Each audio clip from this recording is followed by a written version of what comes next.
Assalamualaikum warahmatullahi wabarakatuh. Baiklah, kami dari kelompok 9 ingin mempresentasikan hasil video pembelajaran kami tentang teori motivasi belajar. Simak videonya ya.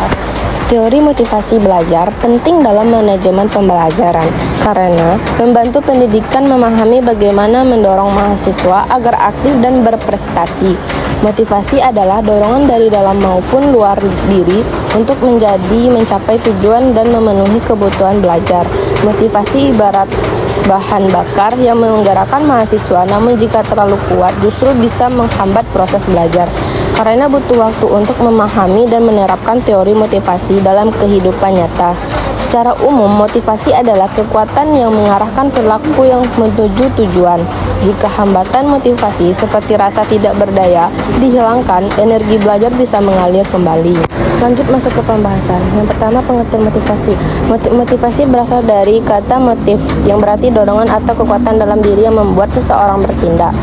Motif dipengaruhi faktor internal dan eksternal, dan proses yang mendorong motif itulah yang disebut motivasi. Menurut Durkheim, motivasi adalah upaya memberi dorongan agar seseorang melakukan tindakan yang diinginkan. Motivasi merupakan gejala psikologis berupa dorongan sadar untuk bertindak demi mencapai tujuan atau kepuasan tertentu. Dalam belajar, motivasi punya peran penting karena tanpa motivasi tidak ada aktivitas belajar agar motivasi efektif. Prinsip-prinsip motivasi harus dipahami dan diterapkan dalam kegiatan belajar sehari-hari. Lanjut ke konsep materi, yaitu ada 3 macam konsep materi. Yang pertama, model tradisional, yang mana siswa termotivasi melalui insting seperti nilai, hadiah, atau pujian. Yang kedua, model hubungan, manusia siswa lebih semangat jika kebutuhannya sosialnya terpenuhi, merasa dihargai, diterima, dan dianggap penting di kelasnya. Yang ketiga, model sumber daya, yang mana manusia motivasi siswa muncul dari banyak faktor, bukan hanya hadiah, tetapi juga keinginan berprestasi, tanggung jawab, dan tugas yang bermakna. Lanjut ke jenis-jenis motivasi terbagi 2. Yang pertama, motivasi intrinsik. Motivasi intrinsik adalah dorongan yang muncul dari dalam diri tanpa perlu ringsangan luar. Individu melakukan sesuatu karena benar-benar ingin, misalnya siswa belajar karena ingin tahu, ingin memahami, atau ingin meningkatkan kemampuan, not karena hadiah, pujian, atau tekanan. Aktivitas belajar terjadi murni karena kebutuhan internal dan tujuan yang ada dalam proses belajar itu sendiri. Yang kedua, motivasi ekstrinsik, yang mana dorongan yang muncul karena faktor luar seperti ingin nilai bagus, ingin pujian, atau ingin hadiah. Belajar dilakukan bukan karena ingin tahu, tetapi untuk mendapatkan sesuatu dari luar. Aktivitas belajar berlangsung karena pengaruh eksternal yang tidak langsung berkaitan dengan esensi belajarnya sendiri.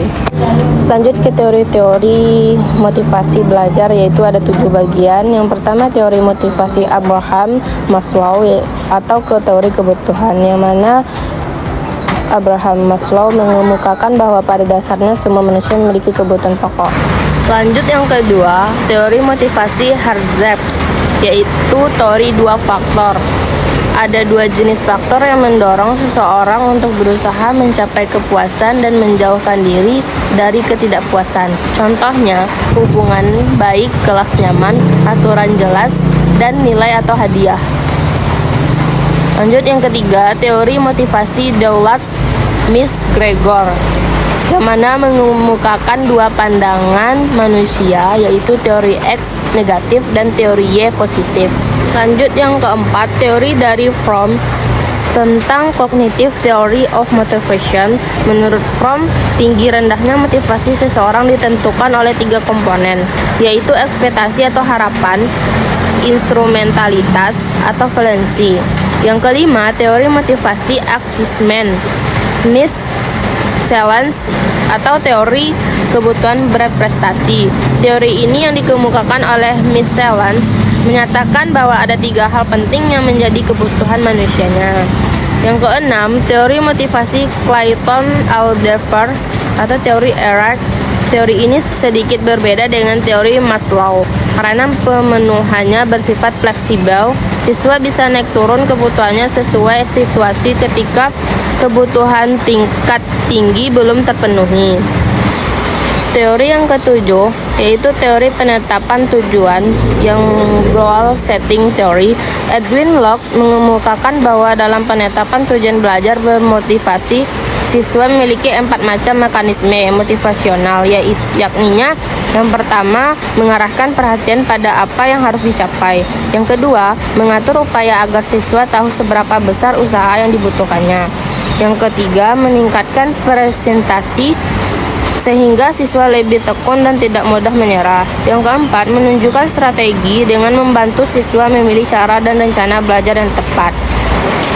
Baiklah, saya akan menyimpulkan semua keseluruhan poin-poin yang di atas, yaitu motivasi belajar adalah kekuatan dalam diri yang menggerakkan dan mengarahkan perilaku mahasiswa untuk mencapai tujuan muncul dari interaksi antara kebutuhan, dorongan, dan situasi belajar.